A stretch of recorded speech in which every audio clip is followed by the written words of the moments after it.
Podem encertar qui guanyarà les eleccions? Segur que et sona. S'acosten les eleccions i els mitjans de comunicació ens bombardegen amb enquestes electorals. T'has adonat que aquestes enquestes sempre donen els resultats amb un marge d'error? Gairebé mai ofereixen un valor concret d'escons, sinó que donen un valor mínim i un de màxim. A mode d'exemple, aquesta és una estimació representada al periòdico, just abans de les eleccions. Fixa't com balla el nombre d'escons. Per què aquesta incertesa? En primer lloc, cal que parlem breument del mostreig que s'ha fet per obtenir les dades. Tot i que el millor seria poder preguntar a tothom, difícilment podrem fer-ho. El que fem, en canvi, és preguntar a una petita selecció de persones que s'assembla a la totalitat de la població, intentant que sigui representativa, clar. Per exemple, per poblacions com la de Catalunya, es solen obtenir unes mostres d'entre 1.000 a 2.000 electors. Amb aquesta proporció, l'error mostral oscil·laria entre el 2 i el 3%, que seria un número acceptable. Aquí tenim la primera i principal font d'incertesa. Depenent de quan precís hagi sigut el procés de mostreig i, per tant, de quan representatives siguin les respostes obtingudes. No podem estar suficientment segurs de donar un valor exacte i, per això, donem els percentatges o les mitjanes de l'enquesta amb un interval de possibles valors. Això és l'interval de confiança. Confiem en que el verdader valor, per exemple, un percentatge o mitjana, no estigui per sota ni tampoc per damunt dels valors que proposem. Hem de plantejar-nos primer quant segurs volem estar del valor que obtinguem.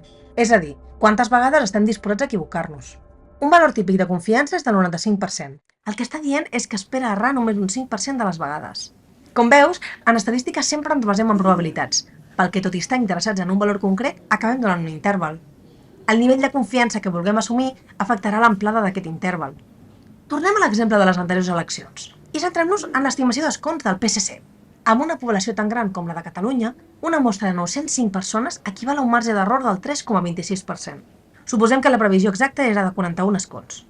Amb el 3,26% d'error mostral, obtindríem un interval de confiança de 39,7 a 42,3. Arrodonint, 40-42 el valor de l'enquesta original. Clar, aquest interval de confiança es donarà en el 95% dels casos, però un 5% de les vegades fallarà. Què passaria si volguéssim estar encara més segurs? Hauríem de fer càlculs utilitzant un nivell de confiança més elevat, per exemple, del 99%.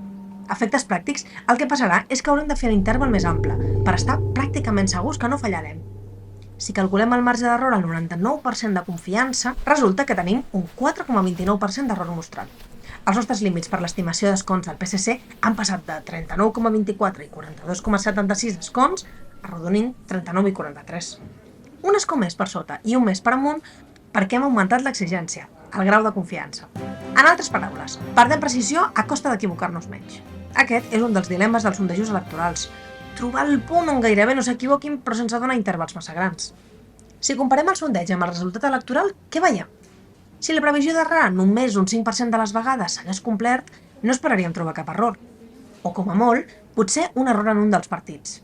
No obstant, 4 de les 7 prediccions s'escapen de l'interval de confiança. Llavors, ens està fallant la nostra infal·lible estadística? En coses tan personals com la intenció de vot intervenen molts factors que poden fer ballar les nostres prediccions. Enganys, indecisions, prejudicis, canvis d'opinió d'última hora, etc. Tot això introdueix un error més elevat del que seria esperable pura estadística. Així que ja ho veus, l'estadística ens ajuda a lidiar amb la incertesa inherent a les conductes humanes i a oferir evidències de forma transparent. Però al final, les enquestes són només una brúixola, una bola de vidre. I si alguna vegada el resultat et sorprèn, pensa que les persones són més imprevisibles del que cap model pot predir. Fins la propera!